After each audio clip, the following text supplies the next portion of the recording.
This is Prem. ఈరోజు మనం మాట్లాడుకునే టాపిక్ చూసి ఫ్రెండ్స్ ఇంకేదో కాదు, అందరికీ మన సబ్స్క్రైబర్లు అందరికీ సారీ చెప్తున్నాను. ఎందుకంటే కొన్ని ఇబ్బందుల వల్ల అనేది వీడియోస్ పెట్టలేకపోయాను. ఇంక నుంచి మాత్రం వీడియోస్ అనేది అప్లోడ్ అవుతూ ఉంటాయి. అంటే మన కంటెంట్లో వెళ్ళిపోతాం ఫ్రెండ్స్. అదేంటంటే మనకు 2025లో వాట్సాప్లో కొత్తగా అప్డేట్ అయిన ఫీచర్స్ గురించి మాట్లాడుకుందాము. అవి ఏంటంటే ఇవి కొంతమంది చెప్పేస్తున్నారు కాబట్టి ఇంకా మన సబ్స్క్రైబర్ల కోసం మళ్ళీ చెప్తున్నాను. మెయిన్ ఏంటంటే తెలియని వాళ్ళ కోసం ఈ వీడియోని అప్లోడ్ చేస్తున్నాను. ఇంక నేను ఎందుకు మామూలుగా రొటీన్ లాగానే వీడియోలోకి వెళ్ళబోయే ముందు మన ఛానల్ ఎవరైనా కొత్తగా చూస్తున్నట్టయితే సబ్స్క్రైబ్ చేసుకుని అలాగే పక్కన ఉన్న బెల్ నొక్కి ఆల్ నోటిఫికేషన్ ఉంటే ఖచ్చితంగా ఆన్ చేసుకుని ఫ్రెండ్స్. సబ్స్క్రైబ్ చేసుకుని వాళ్ళు లైక్ చేసుకుని, అలాగే సబ్స్క్రైబ్ చేయకపోతే వచ్చి మరి సబ్స్క్రైబ్ చేసుకుని లైక్ చేసుకుని, ఎందుకంటే ఈ వీడియో కొంతమందికి రీచ్ అయ్యడానికి అవకాశం ఉంటుంది. మెయిన్ నన్ను సపోర్ట్ చేసిన వాళ్ళు కూడా అవుతారు ఫ్రెండ్స్. ఇంకెందుకు ఆలస్యం వీడియోలోకి వెళ్ళిపోతుంది. ఇంకోసం ముందుగా మనం వాట్సాప్ ఓపెన్ చేసుకుని ఏదైనా చాట్ లిస్ట్ ఓపెన్ చేసుకున్న తర్వాత చూడండి, ఎవరైనా సరే మనకి ఈ విధంగా వాయిస్ నోట్ పంపించినప్పుడు ఏంటంటే మనం ఎప్పుడైనా సరే ట్రైన్ జర్నీలో ఉన్నప్పుడు కానీ, ఎప్పుడైనా మీటింగ్స్లో ఉన్నప్పుడు కానీ, ఎప్పుడైనా మనకి సౌండ్ నాయిస్ అనేది ఎక్కువగా ఉన్నప్పుడు ఏంటంటే ఈ వాయిస్ నోట్ అనేది మనము వినలేకపోతూ ఉంటాము కదా. అప్పుడు అలా కాకుండా ఇప్పుడు ఒక ఆప్షన్ అనేది తీసుకొని వచ్చినారు. అదేంటంటే అలాంటి సమయంలో ఈ ఆప్షన్ అనేది చాలా ఉపయోగపడుతుంది.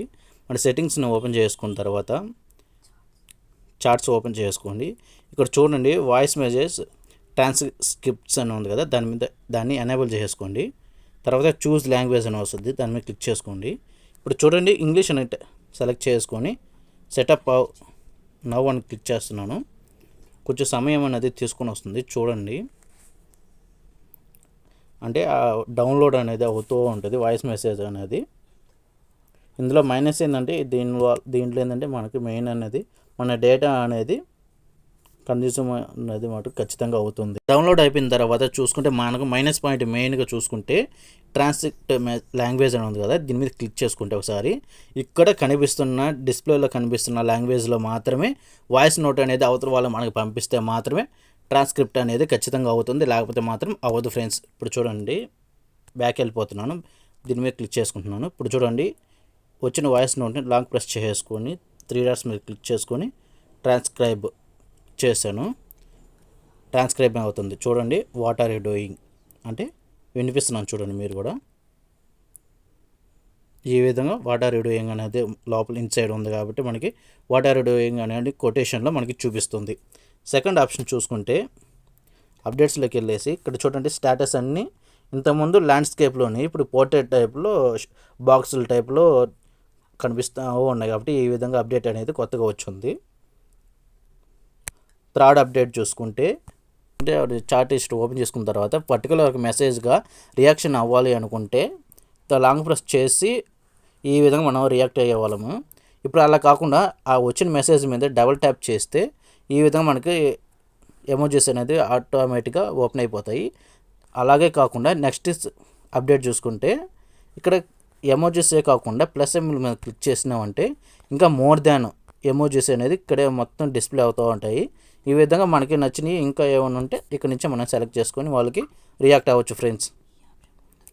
ఈ ఆప్షన్ అనేది ముందుగా లేదు, ఇప్పుడు కొత్తగా అప్డేట్ వచ్చింది కాబట్టి ఈ విధంగా చూసుకోవచ్చు. నెక్స్ట్ అప్డేట్ చూసుకుంటే చాట్ లిస్ట్ ఓపెన్ చేసుకొని ఇక్కడ చూడండి, ఈ మీడియా సింబల్ మీద క్లిక్ చేసుకొని గ్యాలరీలోకి వెళ్ళిన తర్వాత చూడండి, ఏదైనా కొన్ని ఫోటోలు సెలెక్ట్ చేసుకోండి. ఫొటోస్ వీడియోస్ కానీ ఏదైనా సరే సెలెక్ట్ చేసుకున్న తర్వాత ఇక్కడ చూడండి, ఇక్కడ నుంచి నెక్స్ట్ వెళ్ళిపోయిన తర్వాత అవి ఎడిటింగ్ అనేది చేసుకొని, అంటే మనం క్రాప్ చేసుకోవటం కానీ పెన్సిల్ మీద ఏదైనా టైప్ చేసుకోవటం కానీ ఇలాంటివి చేసుకునే వాళ్ళం. ఇప్పుడు క్యాప్షన్ ఇవ్వటం కానీ ఇక్కడ నుంచి హెచ్డీలో కానీ సరే సెండ్ చేసిన తర్వాత హెచ్డీ అనేది అక్కడ సెండ్ చేసుకునే వాళ్ళము. ఇప్పుడు అలా కాకుండా మనం ఇక్కడ నుంచి సెలెక్ట్ చేసుకొని హెచ్డీ కావాలంటే హెచ్డీ సెలెక్ట్ చేసుకోవచ్చు.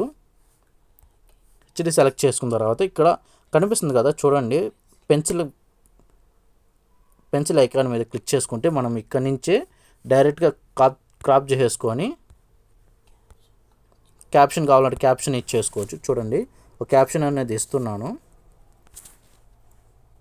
ఇచ్చేసిన తర్వాత సెండ్ చేయండి. సెండ్ చేసుకుంటే చూడండి, ఇక్కడ వరకే క్యాప్షన్ అనేది ఒక దానికి మాత్రమే వచ్చేస్తుంది చూడండి.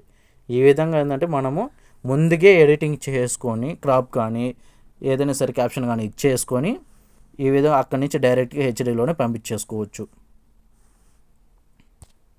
అంతే ఫ్రెండ్స్, ఈ 2025లో వాట్సాప్లో ఎలాంటి అప్డేట్స్ వస్తున్నాయో తెలుసుకున్నారు కదా. ఇలాంటి మోర్ అప్డేట్స్ కోసం ప్లీజ్ సబ్స్క్రైబ్ చేసుకుని ఫ్రెండ్స్. ఇంకో విషయం మీరు గుర్తుపెట్టుకోవాల్సింది, నన్ను లైక్ చేయడం మాత్రం మర్చిపోద్దు ఫ్రెండ్స్.